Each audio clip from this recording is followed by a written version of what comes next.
I hope that this week or a week or so ago, you all received a letter that I sent in the mail. Included in it is this little folder and a nice picture. I don't know if it's a nice picture. There's a picture of me there as well. This year, the DAC, as we call it, the Diocesan Annual Campaign, the theme is Faithful Stewards. As you read in the letter, this past year was the first in many years that we as St. Joseph Parish did not make our assessment, our goal. Only 18% of our families participated. Fortunately, through careful planning, we had saved some funds from past years to make up this year's $17,000 shortfall in our goal. But that's last year. Let's move forward. This year, we thought we would take a different approach.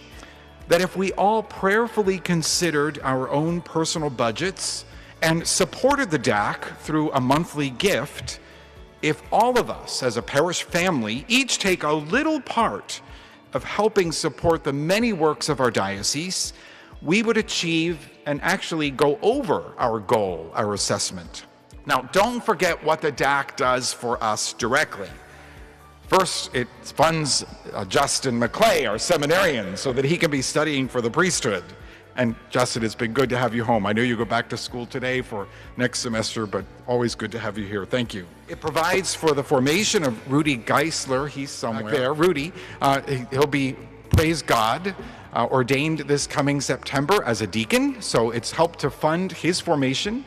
We have a new cohort that will be beginning, and perhaps somebody else from our parish. It helps with our parish school outreach to those in need through Catholic Charities, the good work that Lourdes and Evergreen houses do for women and for children, all the media aspects of our diocese to share the faith with others, and so many other ministries to help our parish and our diocese witness to the faith.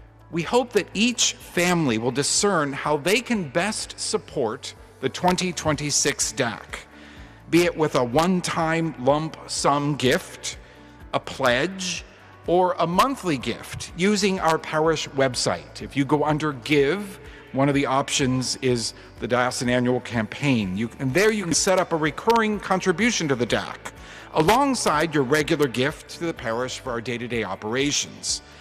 I've already set mine up, and I hope that you will join me. Just as an example, using simple math, if every active family in our parish, that's every single one of you here, if every active member in our parish was able to schedule $45 per month for the DAC, I will never have this discussion with you again. Of course, some will be able to afford more than $45 a month, some less. The main point, though, is for all of us to prayerfully discern what we can contribute every month and then commit to that. Remember, if we exceed our goal, St. Joseph is able to keep the excess and use it for our numerous ministries on our campus, maintaining our awesome parish facilities and continuing to grow as disciples right here in our own parish. We already have 30-some families who have set up this monthly gift, and more are signing up every week. In fact, that's called being part of the St. Francis Circle, but we like to call it set it and forget it. But that's the way that you can support the DAC now and for the future. Thank you to all of you who have already given, and to all of you who will support this by your gift. Really, with every dollar that you donate to the DAC, you are tangibly participating in the ministry of the diocese and of the church as a whole. You make it work. You become faithful stewards of all that God has given to us. Thank you for all that you do to support your parish and to support the work of our diocesan church.